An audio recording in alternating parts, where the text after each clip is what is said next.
이번 시간에는 여러분들이 잘 아시는 파리의 심판에 대한 자세한 이야기를 드리도록 하겠습니다. 왜냐하면 이게 와인 미라클이라는 영화 때문에 사실 좀 왜곡된 게 좀 많아요. 그래서 이게 앞뒤 관계가 어떻게 돼서 어떠한 영향을 끼쳤는지 여기에 대해서 말씀을 드리도록 하겠습니다. 그러면 이제 이걸 주최했던 사람은 잘 아시죠? 스티븐 슈페리에. 이 사람은 영국 사람입니다. 근데 1970년대에 프랑스로 이주를 해서 프로방스에 좀 살다가 1971년도에 파리에 정착하게 됩니다. 그러면서 끼아브드 마들렌이라는 와인샵 차리고 73년도에는 와인스쿨도 차리죠. 아마 이게 프랑스에서는 최초의 사설 와인 교육가입니다. 여러분들 잘 아시는 아카데미 듀뱅입니다. 그런데 이제 저수를 썼는데 저수가 패트리샤 갤러거라고 미국 사람이었어요. 그런데 이제 75년도에 이 갤러거가 미국을 가서 와인 맛을 보니까 와인이 좀 괜찮더라고요.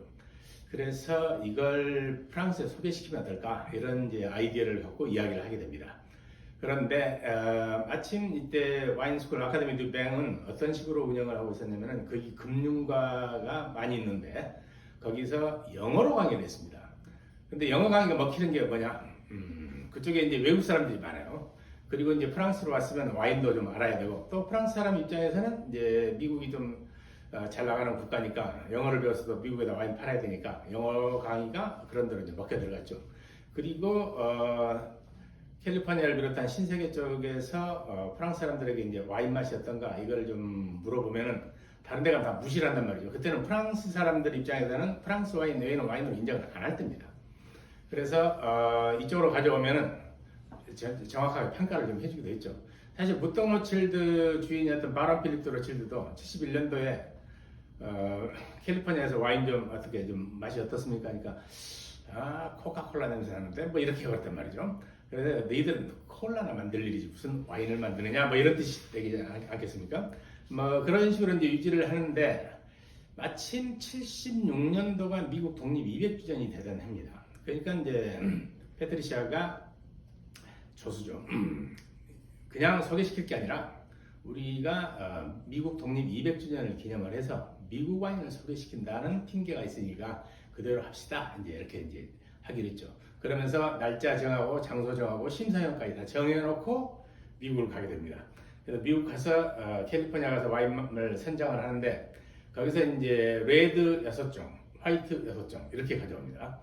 그래서 로마네 꽁띠에 오베르드 빌렌도 심사위원으로 초청이 됐었어요. 그래서 이 오베르드 빌렌의 부인이 또 캘리포니아 출신입니다. 그러니까 이게 좀 문제가 좀 있지 않겠느냐 해서 다시 어차피 까베르네 소비뇽하고 샤르도네니까 부르고뉴 와인 4종, 그 다음에 보르도 와인 4종을 섞어서 이제 대결을 시키는 형식이 본의 아니게 그렇게 돼버렸습니다. 그렇게 해서 이제 76년 5월달에 인터컨티넨탈에서 이제 심사를 했죠. 근데 기자들한테도 알렸는데 기자들이 아무도 반응이 없었어요. 마침 이제 타임즈 기자가 우연찮게 여기로 왔다가 딱 기자는 한 사람만 왔었죠. 그래서 이제 나온 결과가 화이트에서는 샤또 몬텔레나, 레드에서는 스테그 슬립이 1등을 하게 된 겁니다. 그런데 이제 또 한 사람의 눈여겨봐야 될 심사위원 중에 하나가 우리 이제 영어식으로 얘기하면 와인 리뷰라는 잡지죠. 거기 편집장이 이제 오데트 칸이라고 그 여자가 왔었습니다. 그래서 이 두 사람이 이제 상당히 중요하게 심사위원이 되고 그 외에도 소믈리에, 레스토랑 주인 뭐 여러 사람들이 해서 9명 거기다가 스티븐 슈페리하고 갤러거하고 합쳐서 2명에서 11명인데 스티븐 슈페리하고 이제 갤러거의 점수는 평가에 안 들어가도록 그렇게 했습니다. 그렇게 해가지고 결과를 내보니까 화이트 와인에서 샤또 몬텔레나가 1등 나고 다시 한번 이제 그럼 레드를 합시다 해서 레드 해보니까 이제 스테그 슬립이 1등 났단 말이죠. 그래서 이제 거기 편집장이었던 오데트 칸은 내 점수는 빼라 뭐 이렇게 항의까지 하긴 했었어요. 이게 사실은 이제 우리가 평가를 할 때 2가지 방법이 있습니다. 절대적인 점수로 하느냐 등수로 하느냐 이렇게 되는데 점수로 하게 되면은 문제가 뭐냐면은 점수를 후하게 주는 사람, 짜게 주는 사람 이렇게 있단 말이죠. 그래서 이제 심사위원에 따라서 그게 점수를 전부 다 합치다 보면 좀 편차가 좀 생기기 마련입니다. 그래서 등수로 하는 수도 좀 많은데 이제 워낙 그 개수가 많을 때는 대부분 점수로 해서 1차 떨어뜨리고 한 10가지 정도 해서 이제 등수로 하는 게 보편적인 방법이긴 한데 이때만 하더라도 이제 로버트 파커가 잘 안 나올 때라 20점 만점, 학교에서는 옛날부터 점수를 20점 만점으로 했었어요. 20점 만점으로 해가지고 점수를 냈었죠. 그런데 제가 이제 이걸 등수로 한번 변경시켜 봤어요. 그랬더니 점수가 다르게 나옵니다. 해보니까 샤또 오브리옹이 1등이 나와요. 그 다음에가 몽로스, 그러니까 1등, 2등이 캘리포니아 아니고 프랑스 보르도 것이 되더라고요. 이제 화이트는 안 해보고 레드만 해봤습니다. 그래서 3등이 스테그 슬립, 4등이 무똥, 5등이 리치 몬테벨로 이렇게 나왔었어요. 그래서 이게 이제 여기 어떤 이제 타임스 기자가 특종을 잡은 거죠. 미국 와인이 1등 났다. 더군다나 또 미국에서 온 사람 아니겠어요, 기자가. 그래서 이제 이걸 제목을 The Judgment of Paris. 사실은 우리나라 말로 그대로 번역하면은 파리스의 심판입니다. 이 파리스의 심판은 옛날 그리스 신화에 나오는 거죠. 세 명의 미녀 중에 누가 제일 예쁘냐? 그러면 황금 사과를 주겠노라. 이렇게 해서 이제 미녀들이 경합을 벌이게 되는데 그 중에 이제 세 사람이 누구냐? 제우스의 아내 헤라, 그리고 지혜의 여신 아테네, 그 다음에 미의 여신 아프로디테. 이렇게 했는데 헤라는 모든 권력을 나한테 다 주겠다. 지혜의 여신 아테네는 승리를 나한테 주겠다.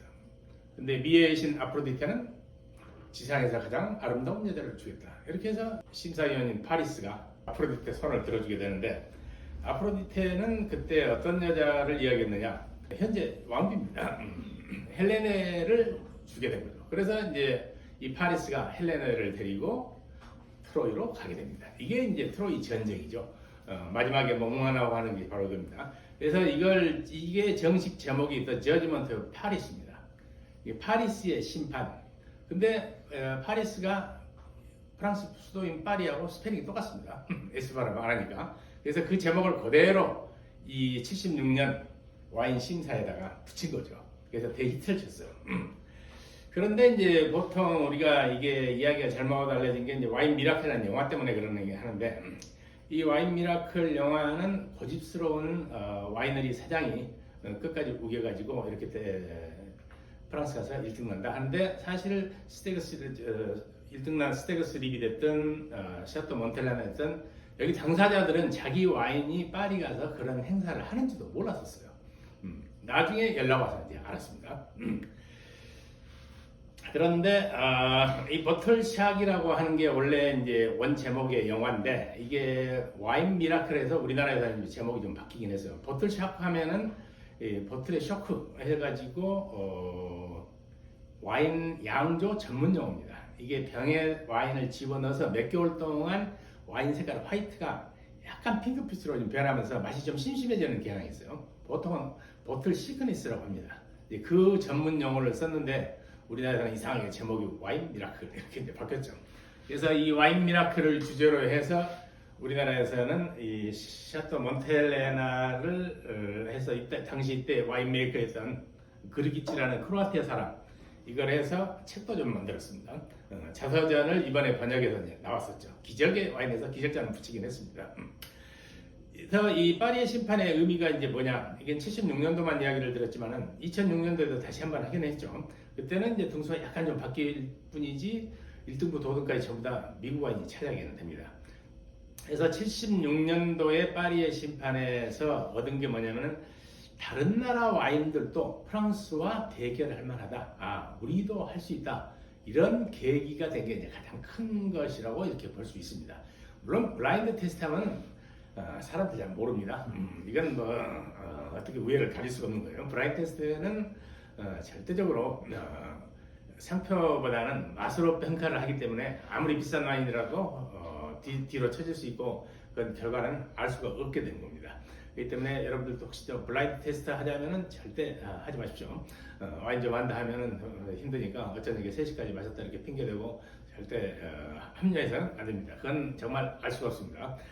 이렇게 해서 파리의 심판이 이제 유명해진 거고 이걸 계기로 해서 신세계 와인 쪽이 힘을 얻었다 이렇게 보시면 됩니다. 이상입니다. 감사합니다.